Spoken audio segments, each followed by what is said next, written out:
Hello everyone! I hope you're ready for another adventure, because today Wayne continues to read The Fantastic Mr. Fox.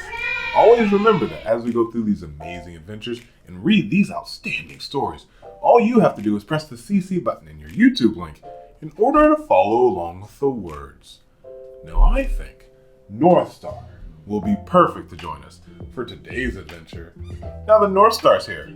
Let's jump in. The Fantastic Mr. Fox in the Terrible Tractor. As the sun rose the next morning, August and Bunce and Bean were still digging. They had dug a hole so deep that you could have put a house into it, but they had not yet come to the end of the Fox's tunnel. They were all very tired and cross. Dang and blast, said August. Whose rotten idea was this? Bean's idea, said Bunce. August and Bunce both stared at Bean. Bean took another swig of cider, then put the flask back into his pocket without offering it to the others. Listen, he said angrily, I want that fox, and I'm going to have that fox, and I'm going to get that fox. I'm not giving in until I've strung him up on my front porch, dead as a dumpling. We can't get him by digging, that's for sure, said the fat August. I've had enough of digging. Bunce and the little pot-bellied dwarf looked at Bean and said, Have you got any more stupid ideas then? What, said Bean? I can't hear you. Bean never took a bath. He had never even washed.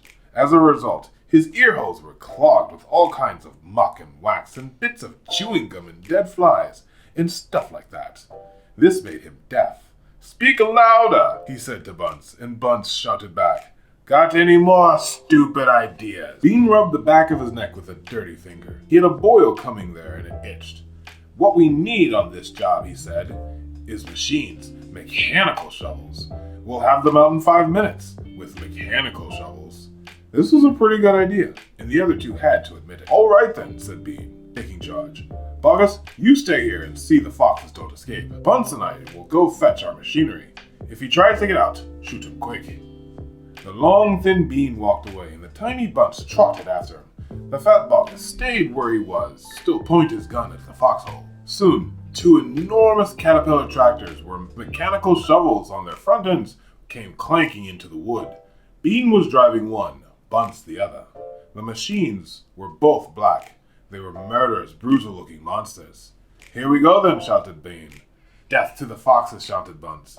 The machines went to work, biting huge mouthfuls of soil out of the hill. The big tree under which Mr. Fox had dug his hole in the first place toppled like a matchstick. On all sides, rocks were sent flying and trees were falling and the noise was deafening. Down in the tunnel, the foxes crouched, listening to the terrible clanging and banging overhead. What's happening, Dad?